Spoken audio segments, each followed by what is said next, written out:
trascienden lo de la capital federal y van a todo el país, primero porque llegan a todo el país por la prensa y segundo porque son gente que se plantea para dirigir el país, entonces es interés de todos.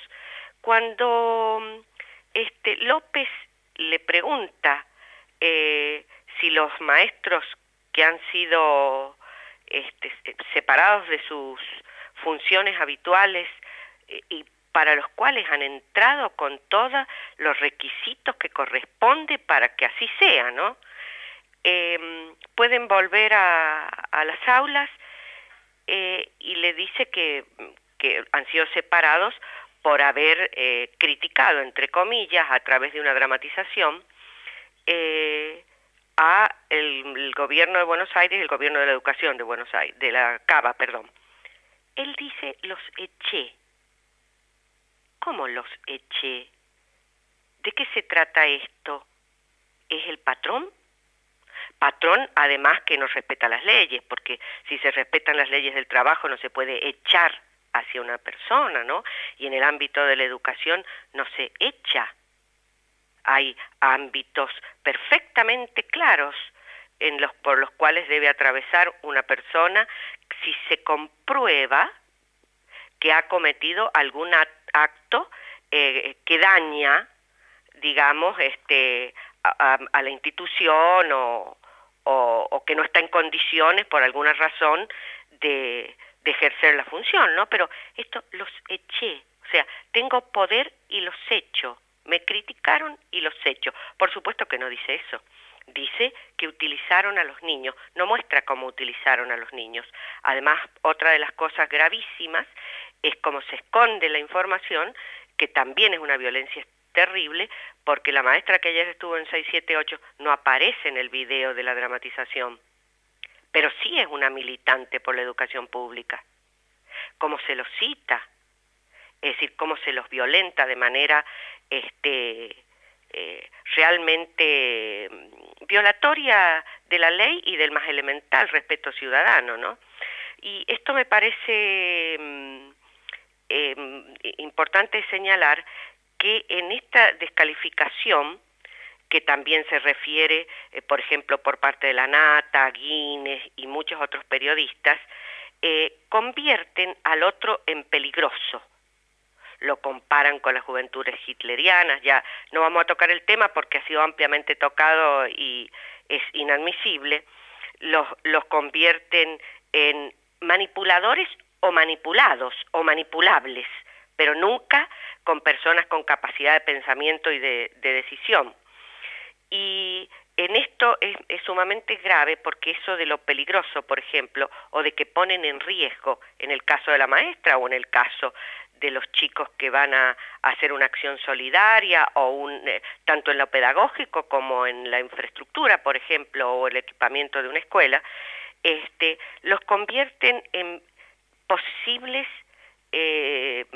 personajes que son peligrosos para la educación, para una determinada comunidad. Y esto me hace acordar del terrible sello, ¿no? Cuando se separaba de los trabajos durante la dictadura con el sello de potencialmente subversivo. Entonces, creo que tenemos que analizar en forma muy crítica no solamente los hechos, sino también el cómo se los presenta para digamos, hacer visible este tipo de autoritarismo y este tipo de violencia. Y en ese sentido hay muchísimo más para decir, pero quiero referirme a algo en esta provincia.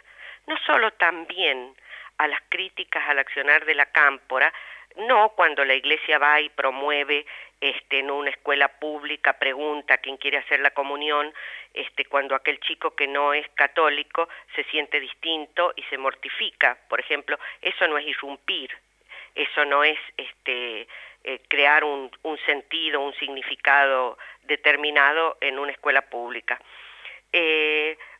O cuando militantes de otro tipo de organizaciones políticas van a la escuela, eso no está mal.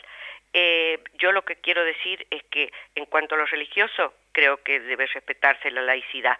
En cuanto a la militancia que lleve a debatir o que sea solidaria, no solamente no debe criticarse, sino que debe promoverse. Pero recién acabo de escuchar en el noticiero, y ya venía escuchando, algo que también me preocupa. La ley de educación el proyecto de ley de educación de la provincia de Mendoza está en la legislatura y ya tiene estado parlamentario. Lo que no tiene demasiado es estado público, de algo que va a regir la educación por muchos años, ¿no? Entonces deberíamos, la ciudadanía, interesarnos más.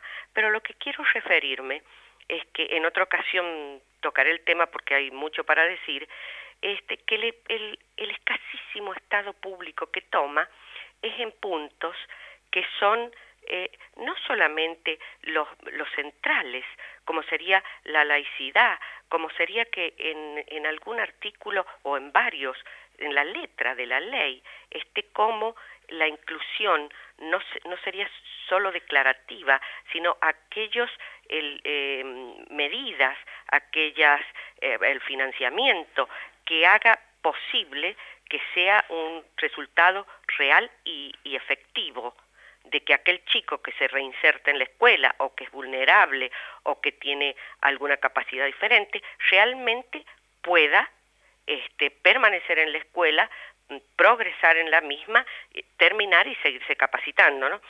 Eso no ha tomado mucho estado público. Lo que ha tomado estado público es el de los chicos rompedores.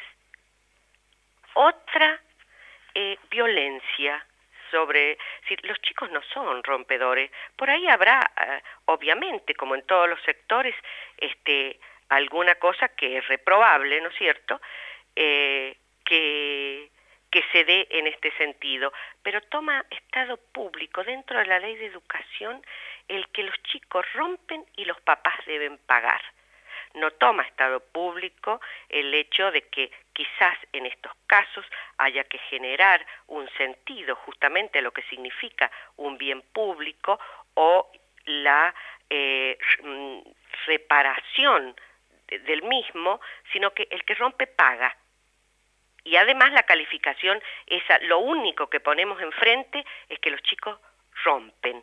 Y esto también se da, perdón la expresión, de patada, justamente con aquellos otros chicos que son solidarios y que en distintas organizaciones participan dentro de la comunidad educativa en actos de solidaridad, de debate, de recreación, de deporte, de cultura. Muy bien, profesora, muchísimas gracias, la hemos escuchado atentamente. ¿Alguna pastillita que quería agregarle? Pero bueno, quedará para la próxima, si le parece. Sí, creo que hay varias pastillitas y sobre el tema de la ley de educación sí. Y de todo esto es como que tiene muchas derivaciones.